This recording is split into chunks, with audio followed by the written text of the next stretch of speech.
Today we enter the field of study which we call esoteric science. It's a very important supporting branch of our studies. Meditation cannot be understood. Very few Westerners do understand it, unless we have a thorough comprehension of the nature of man. Because we have to, in meditation, take man and put him on a course so demanding of his attention and consciousness that unless he has absolutely everything in his favor, he usually fails at this important discipline, meditation. Today we're going to consider one of the most abstruse features of man's nature.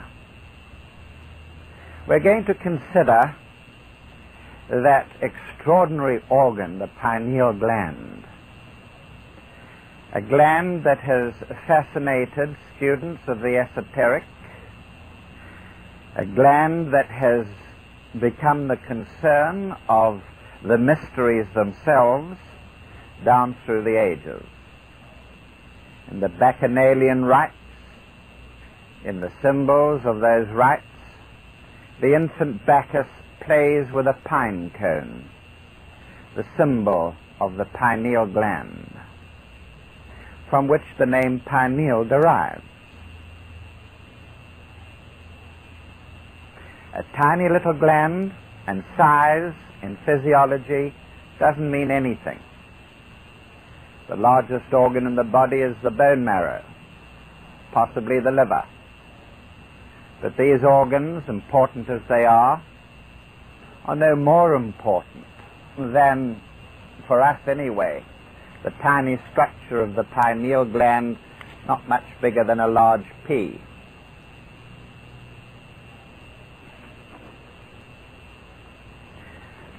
Indeed, only in recent years, advances in physiology, advances in biochemistry, enabling scientists to make assays of the blood elements, has brought to light the extraordinary effects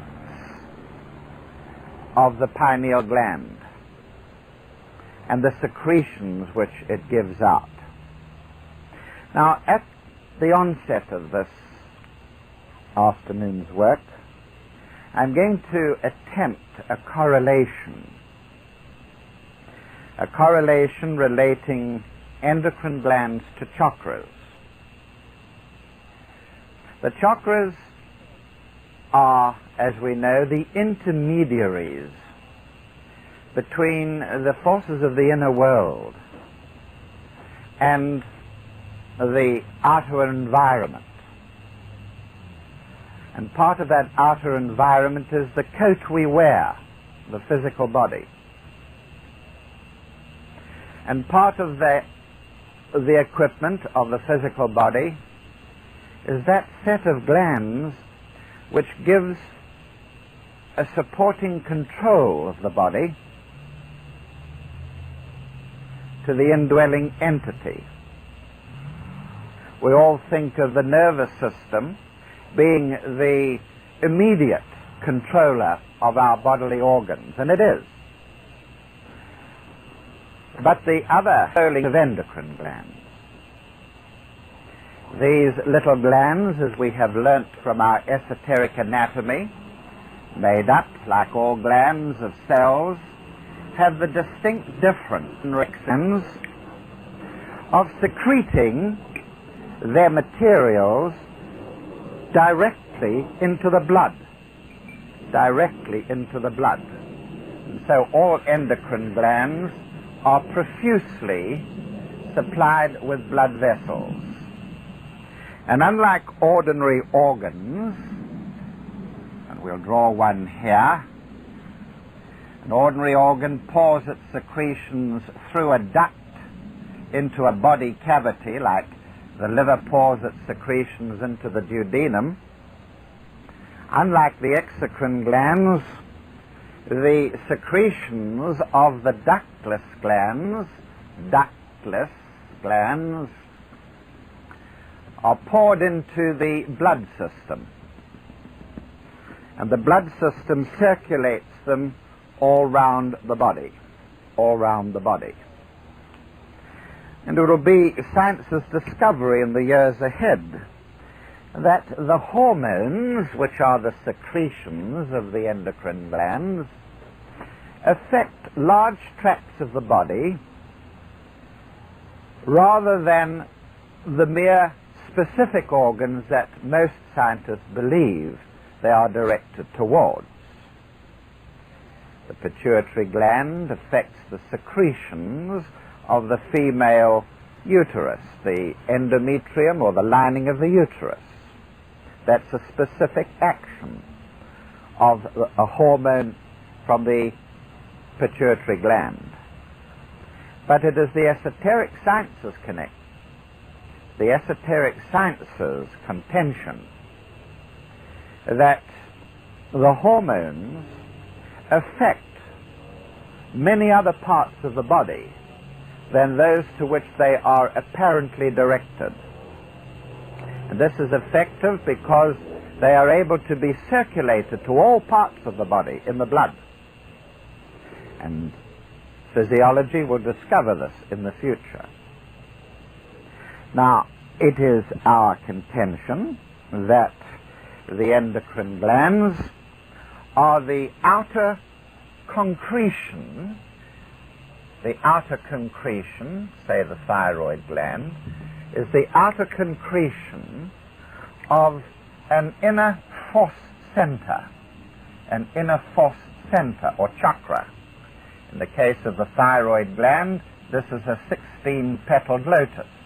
A 16-petaled lotus which, through its etheric qualities, is able to impinge upon the thyroid gland, producing secretions from it which are other than those it would normally secrete with ordinary body functioning.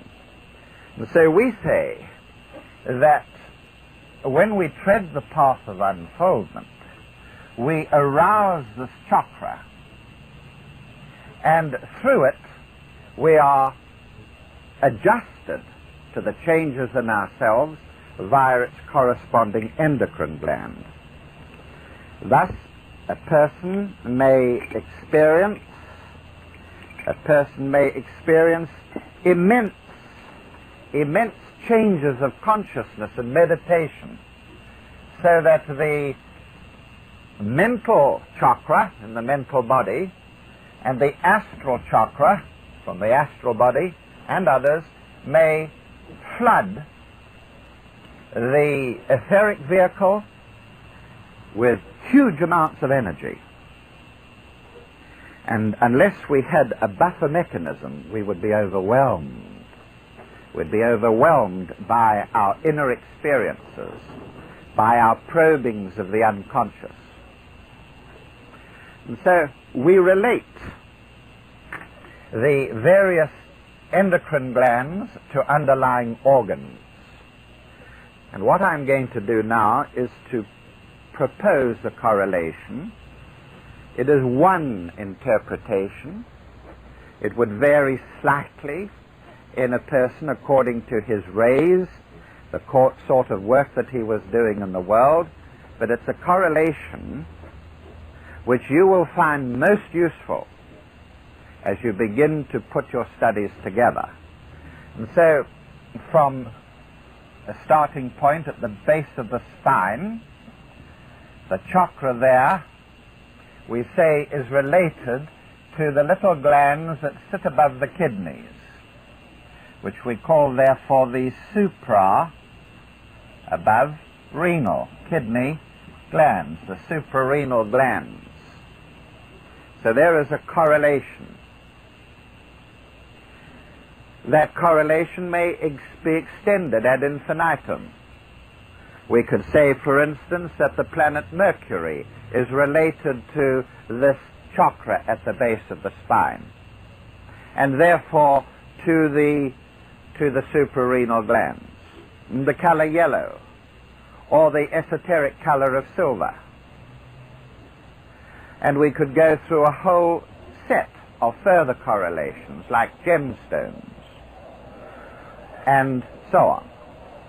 And so the method of correlation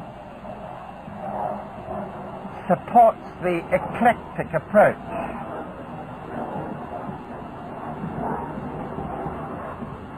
The eclectic approach. And the eclectic approach is one in which the individual selects from his studies those aspects of the studies which seem to him to be relevant and important and guide him towards synthesis.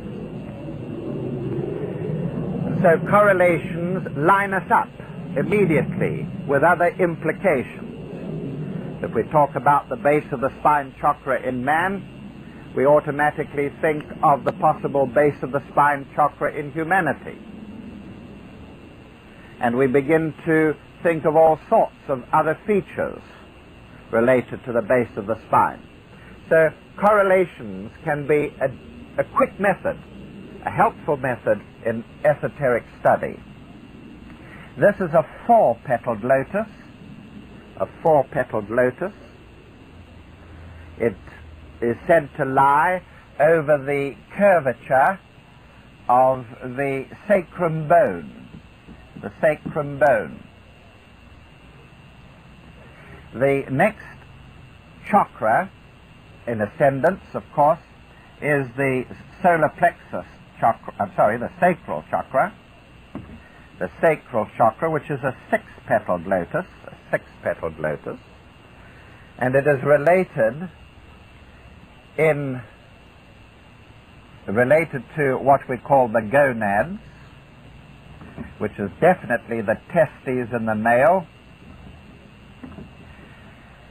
But in the female, we must consider that the gonads there are related not only to the sacral center, but also to the solar plexus chakra. For the counterpart of the male testes in the female are the ovaries, which lie some 5 or 6 inches higher up the body. So we have taken this second correlation here, and we have the third one, the 8-petaled lotus, some say 10, doesn't matter too much, which is the solar plexus chakra. And here we relate it to the endocrine gland known as the pancreas. And we must remember as we progress through our correlation that, in fact, all these chakras have qualities, are sensitive to some qualities and not sensitive to others. And after all, we are components of qualities. Our consciousness is measured in the esoteric by quality, not by quantity. Then there is the next chakra in ascending order, which takes us over a very important margin or border, important observation indeed, the diaphragm.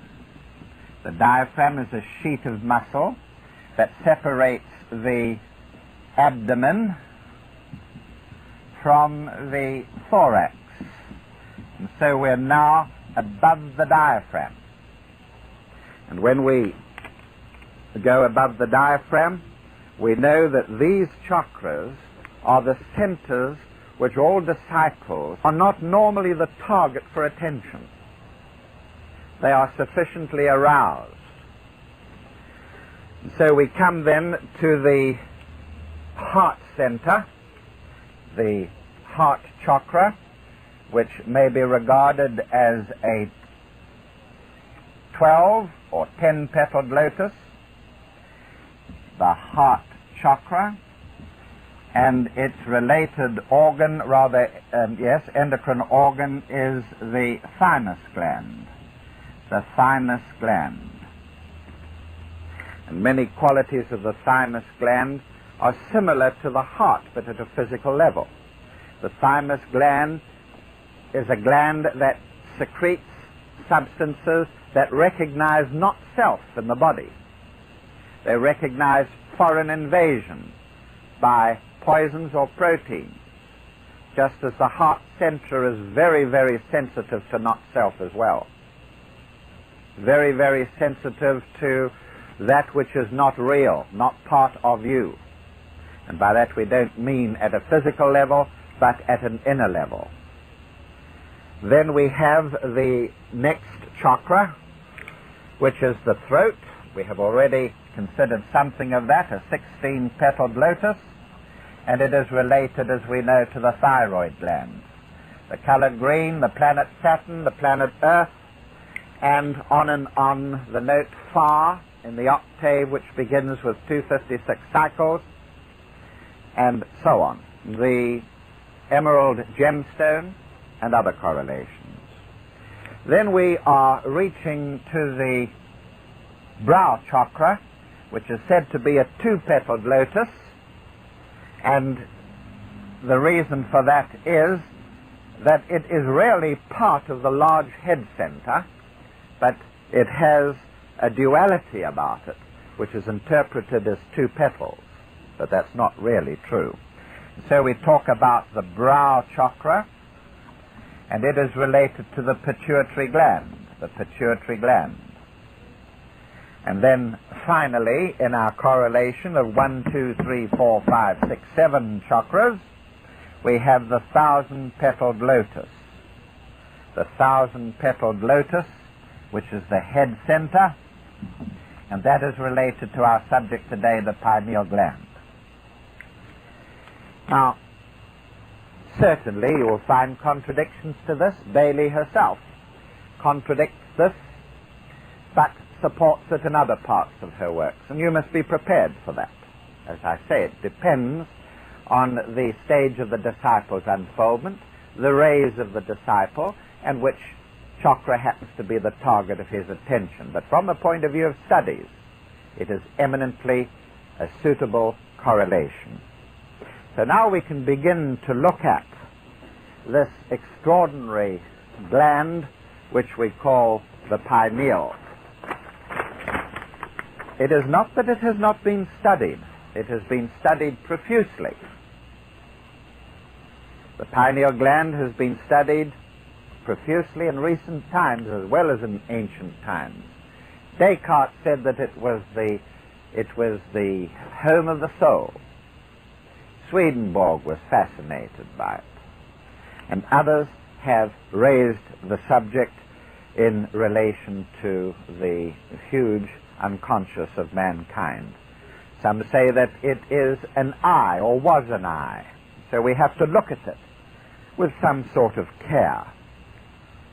When we examine the various animal specimens, we find that in the case of some of the lizards, especially the Tuatara lizard of New Zealand, and in some fish, and I think the hagfish is one of these, and in frogs, we find that the pineal gland, which is present and lies between a tiny forebrain, there's the pineal gland, and a hindbrain, there's the spine, hindbrain, forebrain.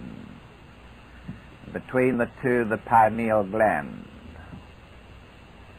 When we examine very carefully animals that have still got the remnants of a so-called third eye, we find the following sort of phenomenon. We find that in the frog, for instance, there is a skin, which we must all expect, of course, covering the frog's head, and then there is a scalp, or if you like, the skull itself, with its layers, and underneath the forebrain of the animal, the hindbrain of the animal, and the spinal cord. And where the pineal gland lies, we find that there is a long, thin nerve that seems to go upwards towards what could be an opening in the back of the skull. In fact, it is covered by a clear area. The skin goes all clear in this particular area, and embedded in this region is what appears to be a tiny eye, and it's called the parietal eye. The parietal eye. And the evidence of its cells seem to indicate that, like an eye, it has a pigmented retina, and there is the makings of a lens, and then the skin of the skull, an opening between the skull bones, the skin of the skull, just as if in some past ages it acted as an eye. This is the case, as I say, with certain primitive animals. When we come to examine the brain of man,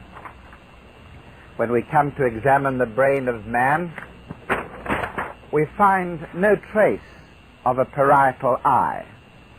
We find no trace of a parietal eye. Sure enough, the forebrain of man, which is greatly enlarged compared to other animals, the forebrain of man is there, and the hindbrain is there, and the spinal cord. And certainly between the two there lies a pineal gland, a very tiny structure, as we have said, about the size of a pea. But there is no trace at all of the parietal nerve leading from the pineal gland to the parietal eye, nor is there any longer any trace of an eye itself. However, we do know that as the skull of man forms,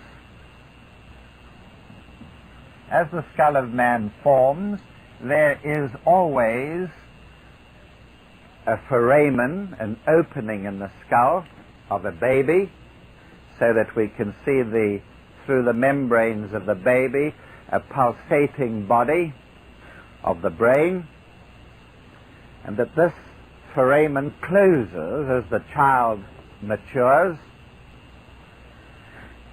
and the parietal foramen, a foramen in the back of the skull, usually closes just after birth, so that there is no trace of it in normal individuals.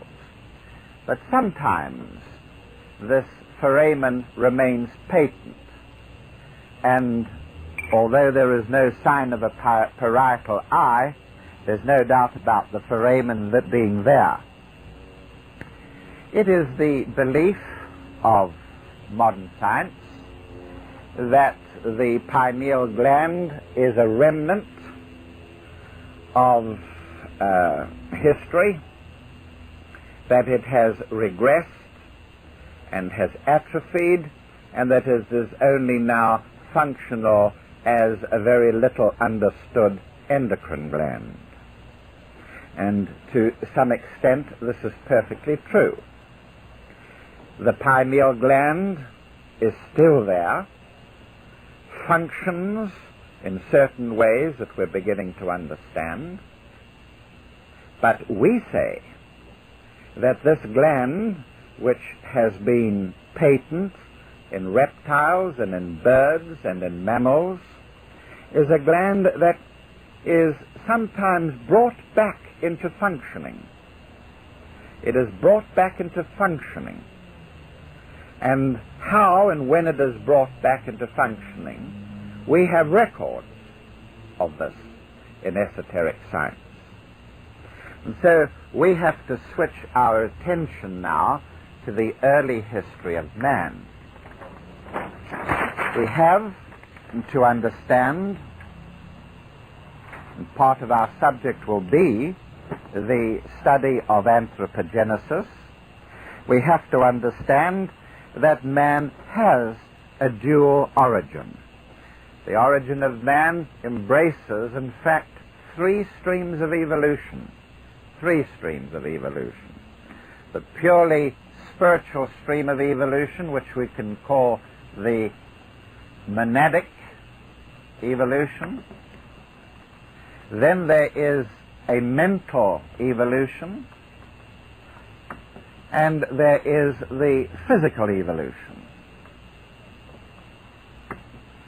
And it's very, very hard, very difficult for the Western mind to embrace the fact that a spiritual person may embrace three evolutions at once, that he may embrace three evolutions at once. We are so separative in our thinking. We are so prone to cling on to the prize of being an identity that it's hard for us to accept that our evolution could be shared by three different forms, that our own evolution could be shared by three different forms, three different evolutions, blending in one. Yet this is the truth. It is the truth also to say that when conditions are inappropriate in one of the evolutions, consciousness continues in the other two, or even in one, if it is part of a great pralaya or withdrawal of activity. And this school will certainly propose again and again that there are these three streams of evolution, and that it is possible to get out of one by your own volition in what we call meditation, and to seat ourselves in a second evolution, even if only temporarily, and then later even to evolve into a being centered on the highest of the three. But we mustn't get lost. We must begin to understand that with three evolutions, we are a highly complex being. First of all, as we well know, they're moved towards the globe D of the Earth chain, and I'm not going to spend the afternoon digressing, moving towards the D globe of our Earth chain, into vehicles that were emotional as well, and finally taking on vehicles that were etheric in nature.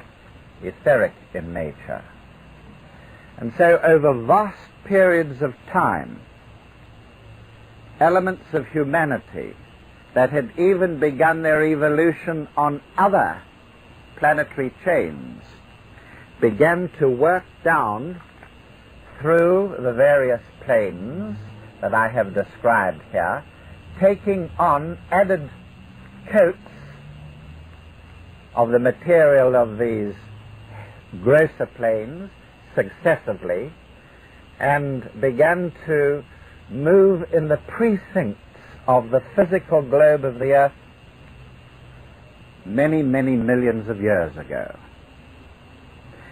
Whilst this long process, occupying perhaps 4 billion years, was carrying on, there was irradiated from man, from these forms, qualities of those men were radiated, emitted from, passed downwards, if you like, to a stream of evolution which was evolving on the earth, which was evolving on the earth itself, along the Darwinian concept of survival of the fittest, of selection of species, and so on. And so, a stream of evolution evolving on the earth, guided only very, very slightly by irradiations from a twin evolution. This Darwinian kind of evolution produced animals with a pineal gland that grew, in some cases, a parietal organ, the parietal eye, and the evolution reached the anthropoid stage of mammals, the orang, gorilla, chimpanzee stage. And it was then that the two great streams began to merge. And it is there that we begin to find confusion, naturally, in the teachings given out by the wisdom of the ages. Confusion of interpretation. So what have we then? We go back 18 million years ago. We have a huge anthropoid type on the surface of the earth, a giant orang, and this creature reaching the limit of its expansion, the limit of its evolution. It had reached a cul-de-sac. It was blocked in evolution. There was no way in which the brain, the tiny brain, encased within the crested, heavily built skull, could possibly take this stream of evolution any further.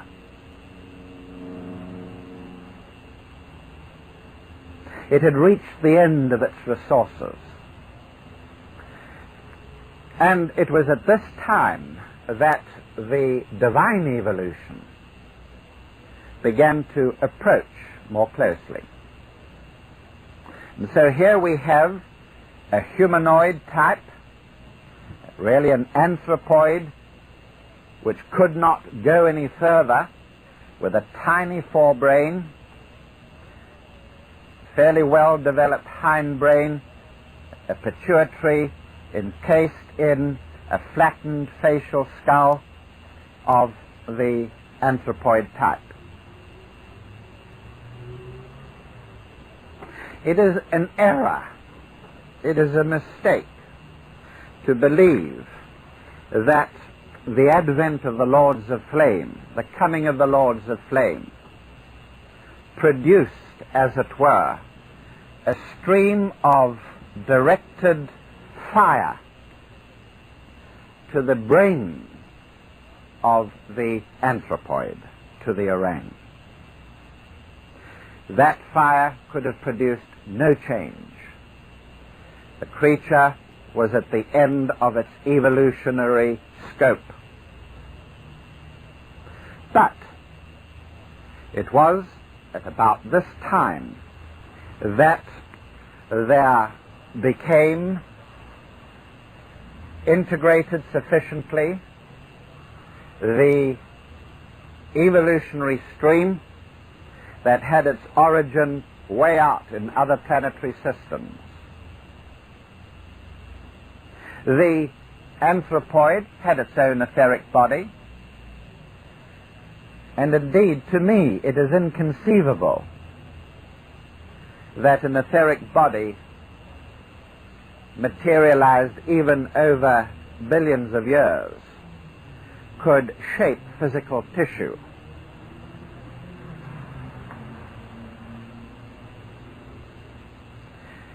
only evolution on the earth in a physical plane could produce the sort of etheric body needed to force a fertilized egg into the embryo, into the fetus, into the child, into the adolescent, into the adult.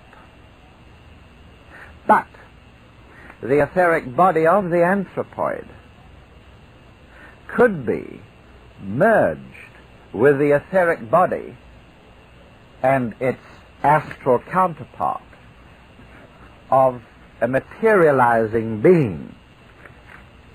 And indeed, this is exactly what happened. This is exactly what happened. Here you have a being, on the one hand, that has fought its way through a series of historic events into a survival as an anthropoid, possessing its etheric matrix, irradiated by an approaching higher stream of evolution so that it reached a humanoid sort of shape. And then on the other hand, you have this approaching evolution. In its mental, carefully developed mental, emotional, and etheric form, being brought into close apposition with the first. The fire cannot be applied effectively to the gross stream of evolution. But the fire could always be applied, always was, and always will be applied to that divine stream. And so when the two were brought together and they began to merge, you had then a magnificent combination.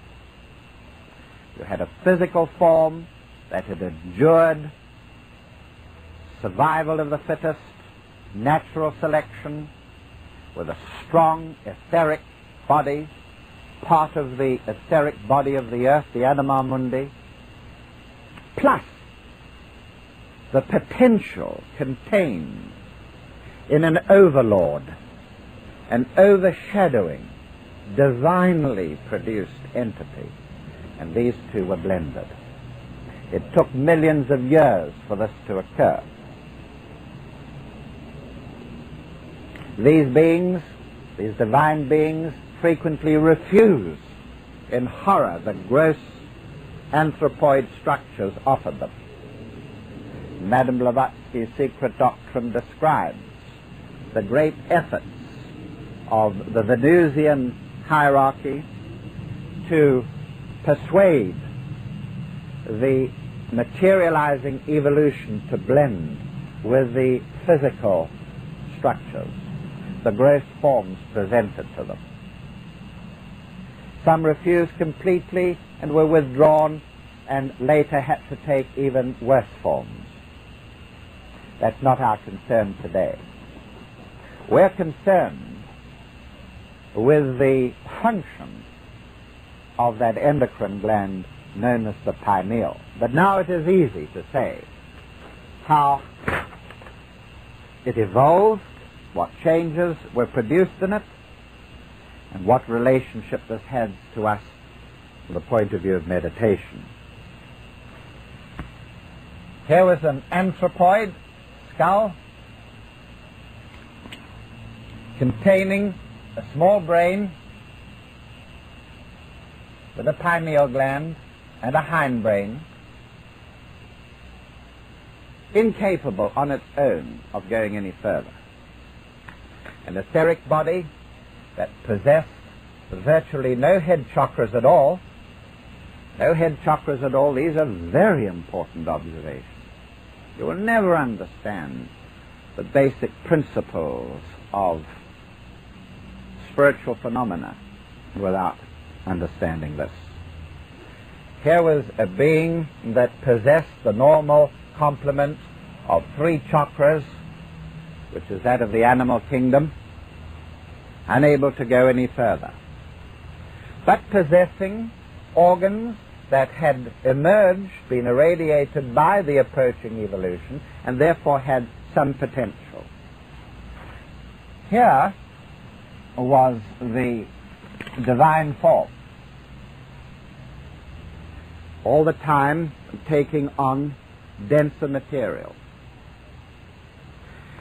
And the great difference between the two was that in this overlord, that's the word I'm giving to it, overlord, in this overlord there were anchored the three permanent atoms of the higher triad, which the animal had not got.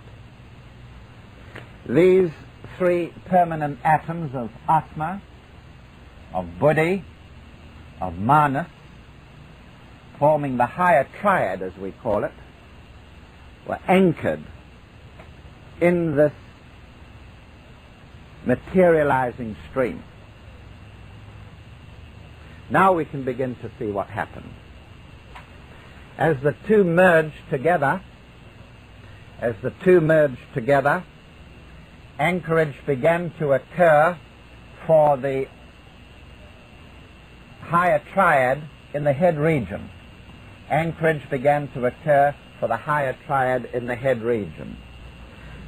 The two vehicles, and this would take some many years, 10, 15, 20, 30, 40 years, the two begin to blend, the anchorage begins to occur, and the permanent atom of Atma is lodged in the vicinity of the pineal gland, the etheric counterpart of the pineal gland in the anthropoid.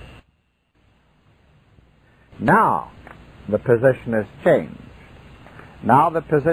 changed. We now have a pineal gland with potential. There's the pineal gland, an evagination of the third ventricle.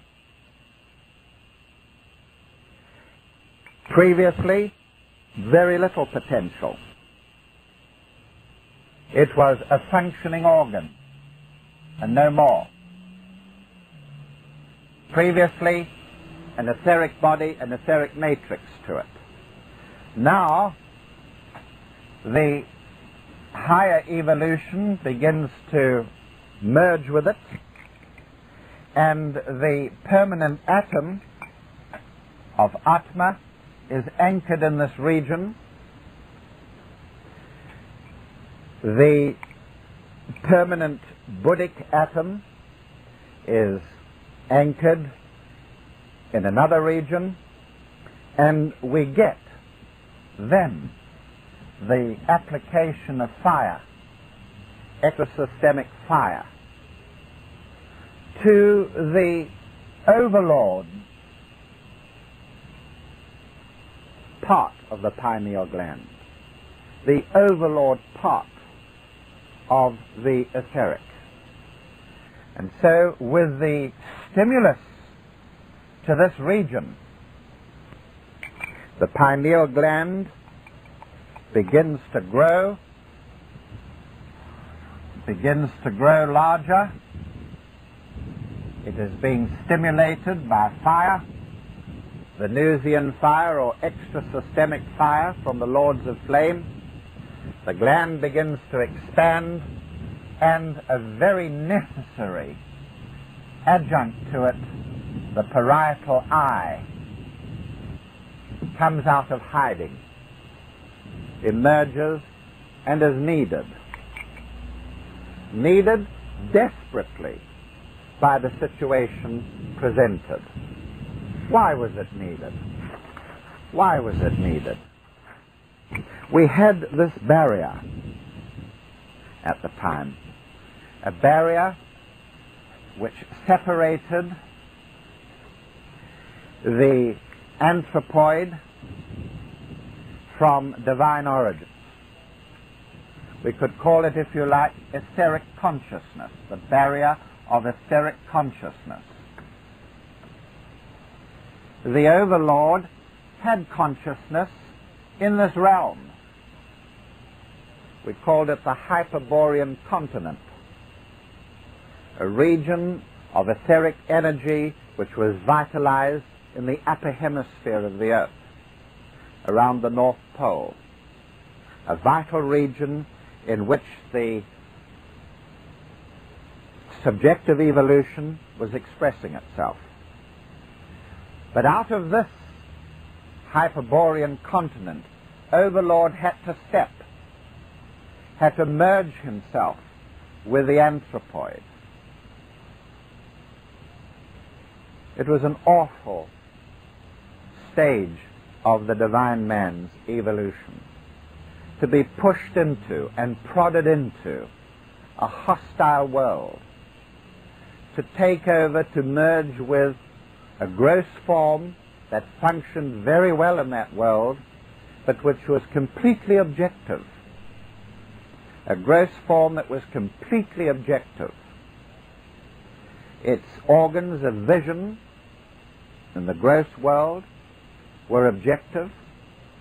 Its organs of hearing, its total framework was objective. And here was a being contented, living a glorious life in the subjective worlds, being forced into, almost by collision, as it were, into merging with the earth shapes. It wouldn't have been possible were it not that the physical form had a variety of devices incorporated in it which could be opened up, and one of these was the pineal gland, another was the pituitary gland. You see, by becoming objective, these divine emissions or divine entities became blind, increasingly blind to their own world. It was made easier by the fact that there was this organ, this remnant in physical form that had once functioned. It was a parietal eye that was stimulated by darkness. It was a parietal eye that could see subjective light for which it was intended. And so the overshadowing brought into prominence this parietal eye, and the anthropoid skull, previously very fixed, now began to alter shape, and the parietal foramen became patent, and the parietal eye functioned in that region, supported as it was by the energies coming from the new chakra that had been anchored there.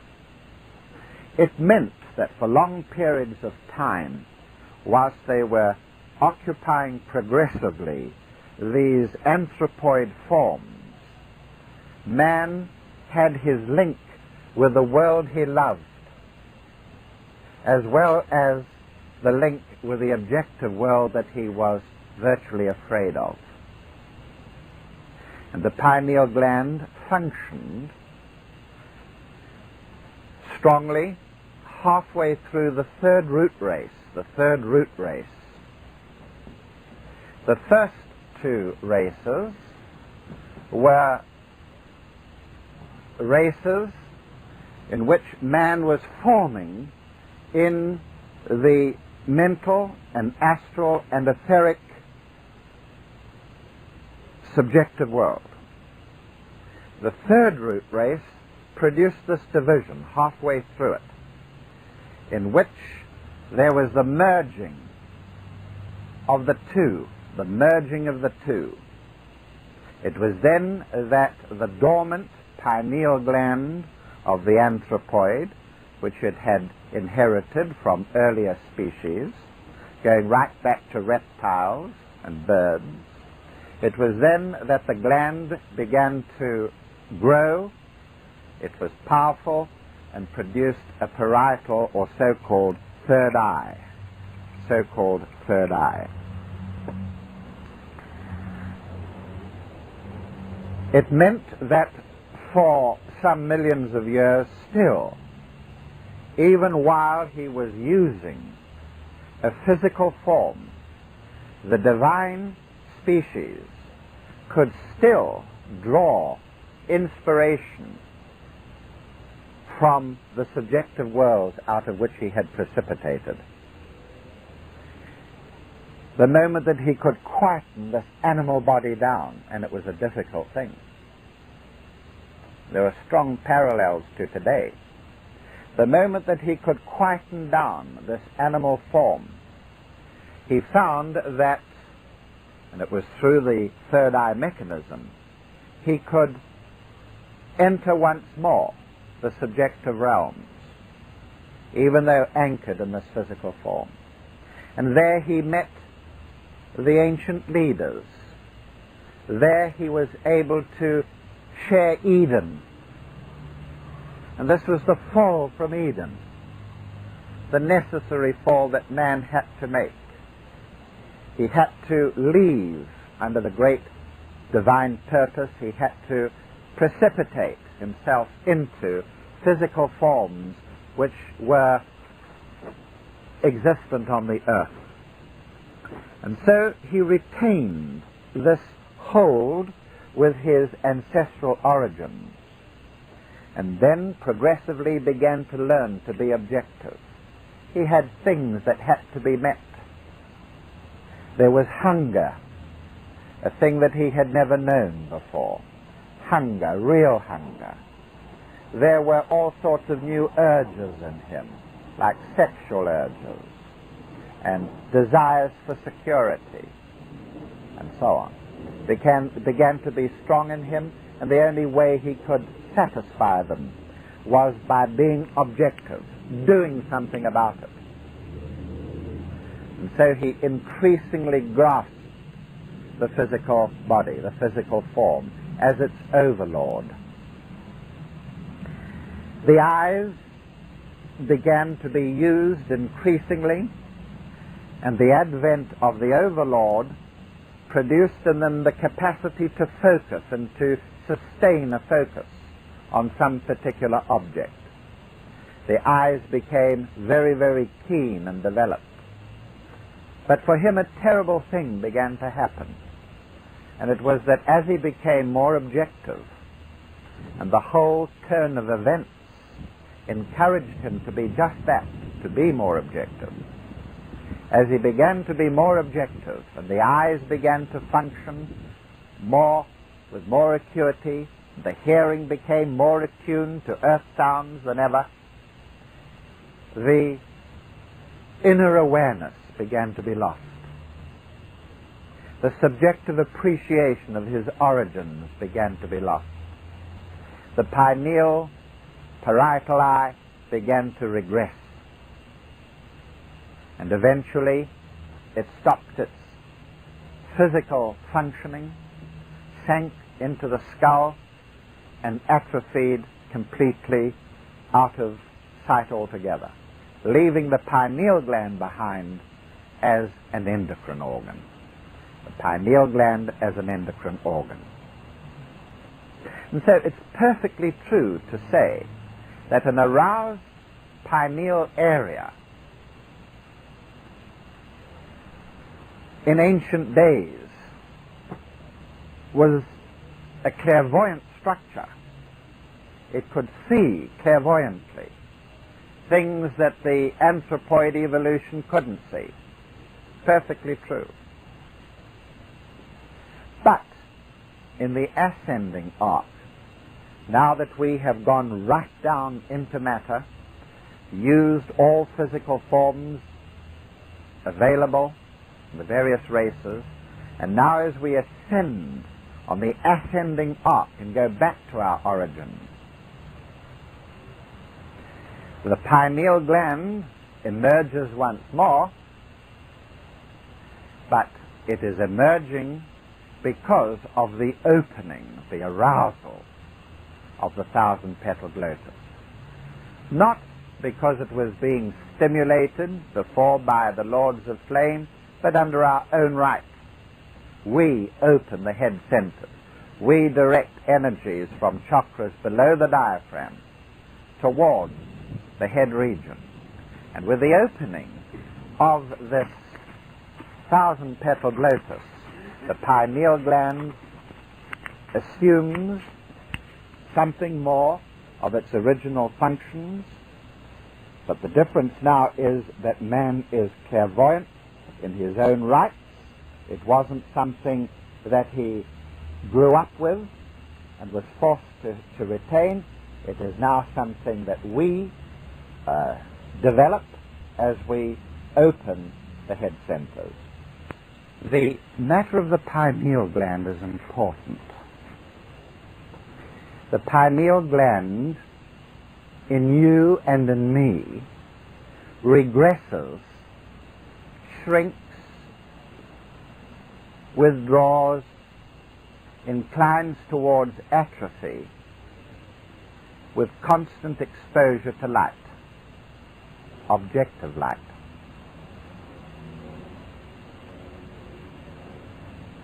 And we, of course, mean that esoterically by being outwardly oriented visually. Produces regression of the pineal system's potential. What stimulates the thousand-petaled lotus and through it arouses the potential of the pineal gland? The experience of subjective light. The experience of subjective light. And by this we mean, more than anything, the use of visualization. The use of visualization, which we teach to be part of the meditation technique. And so meditation in itself, a process which withdraws us from the objective world, is one which also encourages inner visual experience and so promotes the development of the pineal's potential once more.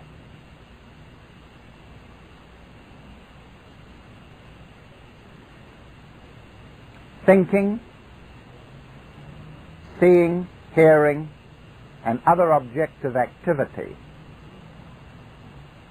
reduces the effectiveness of this psychic region. Turning inwards, withdrawal of the senses, and creating in the space between thoughts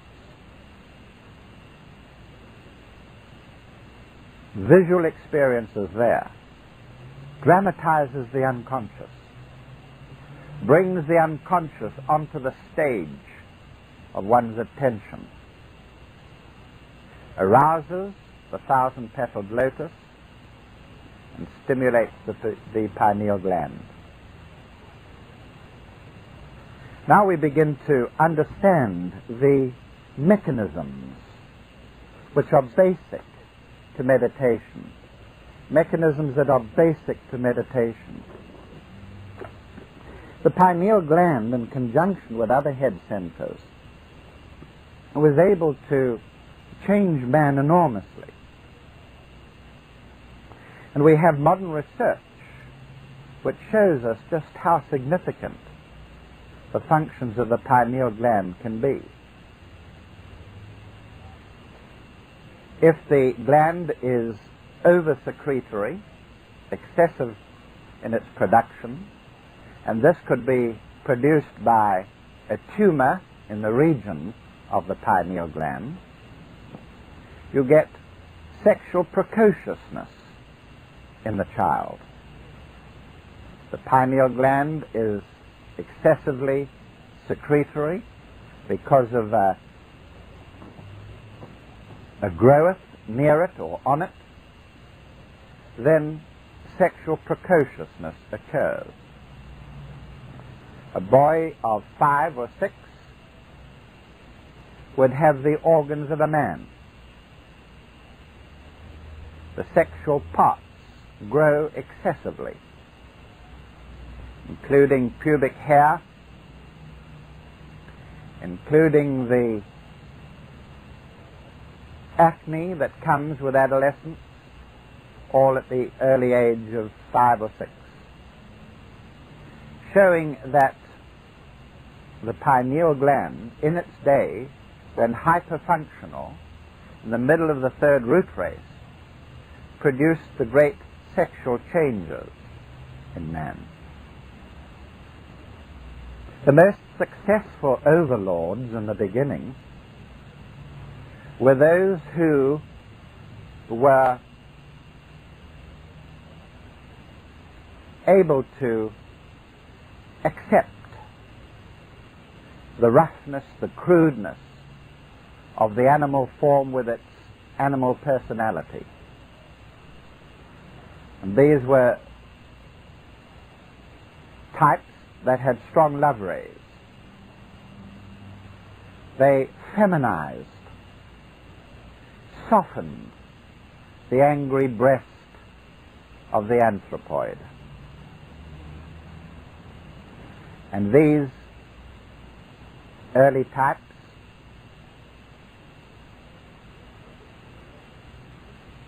tended towards an evening out of the sexes as they existed in the anthropoids. Later, it was the objective will ray overlords occupying female vehicles, there being no sexes in the inner world. Masculinizing the female type, that again evened out for this group of anthropoids, animal men we should now call them, the sexual differences. But with the growth of the pineal gland, this sort of neutrality that existed, making reproduction very difficult, was ironed out. And the neutral condition of overlord was forced into a division of the sexes by the function of a very powerful pineal gland. The pineal gland also secretes a hormone which acts upon the suprarenal glands. Now, in esoteric science, it's always been taught that the alter ego of the base of the spine chakra is the head chakra. And in yoga, you take energy from the base of the spine to the head. You take energy from the sacral center to the throat.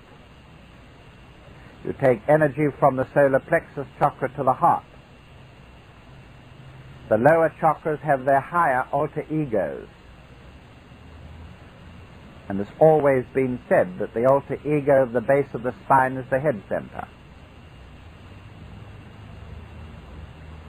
So we know that there is a link between the two. When the pineal gland is hyperactive, excessively stimulated, produces a hormone called glomerulotropin, which acts on the suprarenal gland, which in turn secretes a hormone that makes the kidneys retain salt and water. And so it has been taught again in esoteric traditions to reduce the amount of salt in the diet during meditation. By that I don't mean that if you're going to have a 5 minutes meditation you have to cut out salt altogether from the diet. But if you go into a subjective period in which you're going to increase your meditation, perhaps over a weekend or for a week, then you should cut down on your salt.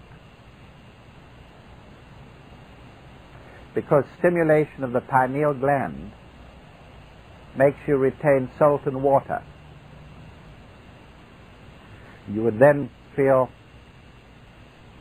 if you were having a salt intake as well with your diet, you'd become bloated, feel puffy. Some women have this sort of experience during the premenstrual period. Before the period occurs, they have this bloated feeling, tautness in the breasts, and an overloading with water. And so, in understanding the pineal gland, we can understand many factors about ourselves. The pineal gland also, in primitive animals, like the frog, can produce a change of color in the skin of the frog. It hasn't shown to have this effect on man, known as blanching. Blanching. We don't blanch from the skin point of view because our skin has changed enormously over the last 15 or 16 million years, when the pineal gland was rampant.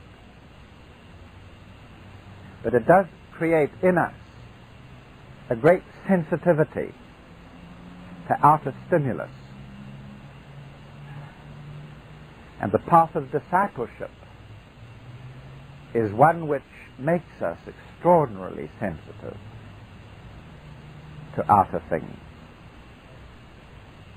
For instance, we find it difficult to stay in a hot place, whereas we were able to manage it before, or to go for sauna baths. We find these things more difficult. We're too sensitive for them. There were many different colors of skin in the early root races. Madame Blavatsky speaks of the blue-skinned races, the red-skinned races, the golden-skinned, and so on. So we begin to understand that the head chakra, which is the target of our attention in meditation, can bring from the inner world huge amounts of energy into the aura. And were it not for our sensitive, slow-moving endocrine glands, we would have difficulty in adjusting ourselves. We would have experiences, for instance, in which we seem to get burnt, even though we haven't been in the sun. We have all sorts of sexual, not changes in the modern sense of the word, but modifications. And this is only at the physical level. The changes inwardly are enormous. And so we begin to understand again with meditation that meditation produces changes. Structurally in physical tissue, etherically more so, emotionally tremendously so, and at the mental level, the greatest changes of all. The reason being that the mental components of man are split in two. The personality embraces half the mental plane, The lower subplanes of the seven of the mental plane are embraced by the personality. Whereas that solar entity, that solar deva, which some of us call the soul, functions in the upper half of the mental plane, in the plane of manas, or abstract thinking. And the real battle, although you will always think the battle in hand at the present moment is the hardest one, the real battle comes when one must begin to merge with the solar deva,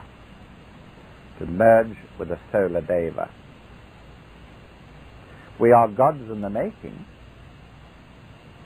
because we are no longer animal. The animal part of us has gone. Some of its instincts are still there, but discipleship breeds them out of us, selectively eliminates the animal urges. And whilst you may have thought that the overlording of an animal form merely occurred in one life only, it was a long process. And so the three streams of evolution are such that we use them all. We have lifted ourselves virtually out of the lower stream. And then we have to learn to merge ourselves with the next one. And that is done on the plane of mind. It is practiced in advance in meditation. And in meditation, we learn to eliminate the three lower planes of the mind.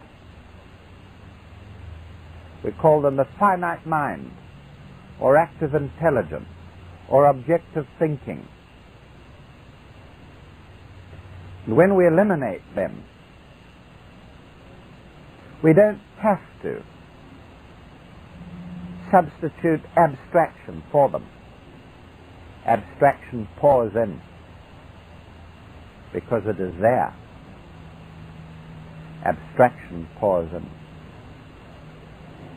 Now some of you have begun to groan and moan about having to use the language of the unconscious, having to use the language of symbols, having to learn to express yourselves in the language of the solar devas, whose quality is abstract thought, buddhi, which is compassion, non-separativeness, discrimination of self from non-self, intuition, and atma, or divine persistent will. No names, no pectoral. But only the other night, a person in the group couldn't understand the purpose of learning to use symbols, of reducing everything tangible and objective into a symbol language, which is what we employ in esoteric astrology. I don't see the point of it. But the very person who didn't see the point of it is the very person who needs it most, because of the condition of a crystallized mind. The soul eliminates crystallization of mind and emotion, eventually in desperation, through disease, And when a person can't change his way of thinking, and it's frequent, especially in the West, can't change his way of feeling, must always have someone or something to depend on. When the soul chooses, the solar deva chooses a life or a series of lives to break the crystallization. So we get things like arthritis, which help to break it. The karmic cause of arthritis, crystallized thinking and feeling. And one of the ways in which you can expand very rapidly is through this learning, patient learning, of putting everything objective into a subjective language. There is no thing that cannot be described in symbol, as we learn in esoteric astrology. You must understand that I'm a person who should be and can be one of the world's great materialists. Participation in 5 universities, having had my own businesses, having lived in the world, experienced everything that it had to offer. I know how hard it is to set aside intellect, which is the doyen of personality. It is the favored son of the personality, the intellect. And yet I've had to learn that. To learn to withdraw into a world in which the intellect is not paramount. It's not to be destroyed, it's not to be eliminated, but it's not to be paramount. The unconscious contains that part of time which is eternal. If it may be looked at as a wheel, a realm, then we are on the periphery of it in objective consciousness, whizzing along with such speed that we think that we are traversing time on the periphery of its wheel. When we can move in towards the hub, we find that there are slowing downs of time. And it's then that we come up again once more to the matter of the pineal gland, which is an organ we have found very recently to be related to jet lag, to upsets in circadian rhythm. We cross the Atlantic and fly 6 hours towards time, we cut down time by 6 hours by crossing the Atlantic from west to east. We arrive here and we're upset for 2 or 3 days. The body clocks are put out. The body clocks are upset. The dinner bell goes when we're not hungry. People go to bed when we're not tired. It takes us 2 or 3 days to adjust. It has been found that the circadian effects are related to the pineal gland. And so here again, in a very important field in which we must emerge out of time fullness into timelessness, we come up against the pineal gland again and the 1,000-petaled lotus. And indeed, this is it. It is the mechanism whereby we adjust to time change, from mortal time to eternal time. We live this through, of course, in ordinary life. I remember as a child of 3 or 4, walking with an elderly relative across an aerodrome to the sea, and walking for what must have been only an hour across that aerodrome seemed to me like a lifetime as a child. 20 years later, when area seemed only a few minutes, it changed. We have to learn to manipulate time. We have to change ourselves.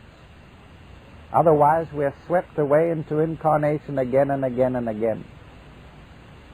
Rebirth is there to help us make the changes, which can't be done in one life. When we change from a child into an adult, change from a child into an adult, fortunately it takes time. It would be impossible to think of an 11-year-old boy waking up one morning, suddenly an adult, with all the adult's needs and urges thrust upon him. He wouldn't be able to cope with the situation. Time is required. You can't ripen an apple with a blow lamp. It takes time. And that change from child to adult is again monitored by the pineal gland and its underlying chakra. And so if we could take control of the influencing forces of the 1,000-petaled lotus, we could adapt ourselves to infinity. We could adapt ourselves to the expansions of awareness which lie within us when we meditate. One of the facets of expression for meditation is continuity of consciousness. The Master is conscious 24 hours a day, never asleep.